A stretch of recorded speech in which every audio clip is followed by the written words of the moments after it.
হয় ৰাজীৱ আচলতে ঘটনাস্থলীত যিখিনি সামগ্ৰী আচলতে প্ৰত্যক্ষ কৰিছিলে জাহাংগীৰৰ ভাতৃয়ে আৰু তাৰ ওপৰত কিন্তু সন্দেহ কৰা হৈছিল যে আচলতে মৃতদেহটো জাহাংগীৰৰ হয় বা জাহাংগীৰক হত্যা কৰা হৈছিল আৰু তাৰ পিছতে কিন্তু অসম আৰক্ষীয়ে যি টেষ্ট DNA টেষ্টৰ কথা উল্লেখ কৰিছে আৰু তাৰ পূৰ্বে কিন্তু অসমৰ মুখ্যমন্ত্ৰীগৰাকীয়ে কিন্তু এটা কথা স্পষ্ট কৰিছিলে যে যিগৰাকী মৃতদেহ আচলতে পোৱা গৈছে এইটো সুনীল গগৈ নহয় বুলি 90% নিশ্চিত কৰিছিল মুখ্যমন্ত্ৰীগৰাকীয়ে নিশ্চিতভাৱে তেওঁ কোনো তথ্যৰ ভিত্তিত এই কথাটো স্পষ্ট কৰিছিলে বুলি পৰিয়ালৰ মানুহ আমাক বাৰে বাৰে উল্লেখ কৰিছে আৰু লগতে আমি ক'ব লাগিব যে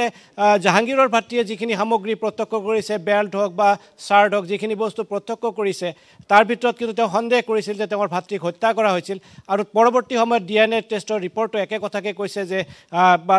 এইটো মৃতদেহ আচলতে জাহাংগীৰৰ মৃতদেহ সেই হিচাপে কিন্তু পৰিয়ালৰ মানুহ নিশ্চিত যে এইটো জাহাংগীৰৰ মৃতদেহ তাৰ কাৰণে কিন্তু বাৰে বাৰে জাহাংগীৰৰ যি অৱশিষ্ট বিচৰা হৈছে আমাৰ লগত একাংশ গাঁওবাসী আছে আমি এখেতসকলৰ লগত পোনে পোনে কথা পাতিম আৰু আচলতে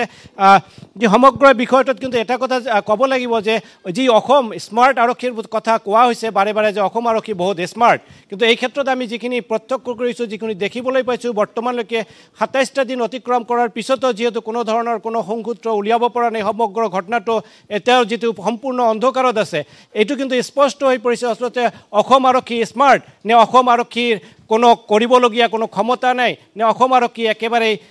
কৰ্মহীন আমি যেহেতু পৰিয়ালৰ মানুহ আছে আমি কথা পাতিবলৈ চেষ্টা কৰিম কি ক'ব এই সমগ্ৰ বিষয়টোৰ ওপৰত কি ক'ব জাহাংগীৰৰ মৃতদেহ বুলি কোৱা হৈছে কি ক'ব আপোনালোকে প্ৰথম কথাটা হ'ল জাহাংগীৰ হোসেনৰ যিজনক হত্যা কৰিলে তাৰ অৱশিষ্টখিনি আমাক এই পৰিয়ালক গতাই দিব লাগে আৰু যেহেতু DNA টেষ্টত ইতিমধ্যে SP নটৰাজ ৰাজনে যিটো ঘোষণা দিছে সেইটো জাহাংগীৰ হোসেনৰ ডেড বডি সেই ডেড বডি DNA টেষ্টৰ ৰিপৰ্টখিনি আমাৰ ইতিমধ্যে আমাৰ ধুবুৰীৰ ফালৰ পৰা মানুহ যায় তাত ঢাকুৱাখানা থানাত উপস্থিত হৈছে তেওঁলোকক এই DNA টেষ্টৰ কপিটো তাৰ হাতত গতাই দিব লাগে আৰু এইখিনিতে কওঁ যে ঘটনাটা যেতিয়া হ'ল তেতিয়া জাহাংগীৰ হোসেনৰ সৰু ভাতৃ জাহিদুল হোসেন তাত উপস্থিত আছিলে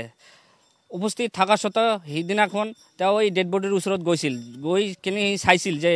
সিহঁতৰ ভাইয়েকৰ কঁকালৰ বেল্টটো বুলি চিনাক্ত কৰিছিল যে এইটো মোৰ ভাইয়েকৰ হয় ভাইয়েকৰ বুলি কোৱা স্বত্তেও আৰক্ষীয়ে কেনেকৈ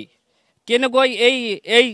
ডেড বডিটো সুনীল গগৈৰ পত্নীক গতাই দিলে কোনো পৰীক্ষণ নিৰীক্ষণ নকৰাকৈ সুনীল গগৈৰ পত্নীক গতাই দিয়াৰ পিছত তেওঁলোকে অন্তিম সংস্কাৰ কৰিলে এই ক্ষেত্ৰত আমাৰ এই দায়িত্বত থকা আৰক্ষী বিভাগৰ ওচৰত আমাৰ সন্দেহ আছে আপোনালোকে এই আৰক্ষীক আইনৰ আওতালৈ আনিব লাগে আৰু দ্বিতীয় কথাটো হ'ল মুখ্যমন্ত্ৰী ডাঙৰীয়াই যেতিয়া 90% স্পষ্টকৰণ দিলে যে এইটো জাহাংগীৰৰ ডেড বডি কিন্তু আমি নিজৰ যোগে শুনা পাইছোঁ যেতিয়া আনুষ্ঠানিকভাৱে ঘোষিত হ'ল তেতিয়াৰ পৰা আমাৰ মুখ্যমন্ত্ৰী হিমন্ত বিশ্ব ডাঙৰীয়া আজিলৈকে কোনো ধৰণৰ আমি স্পষ্টকৰণ হোৱা বুলি দেখা নাই কাৰণ ইয়াত আমাৰ সন্দেহ হৈছে ইয়াত চৰকাৰৰ ফালৰ পৰা কোনো ৰতি মহাৰথী জড়িত হৈ আছে বুলি আমি 100% ইয়াত সন্দেহ কৰোঁ আৰু এইখিনিতে কওঁ যে সুনীল গগৈক কিয় আজিলৈকে জীৱিত অথবা মৃত্যু কিয় আজিলৈকে আৰক্ষী উলিয়াব পৰা নহ'ল সুনীল গগৈক উলিয়ালে আচল ঘটনাটো একদম তন্নতন্নকৈ মানে খোলা হৈ যাব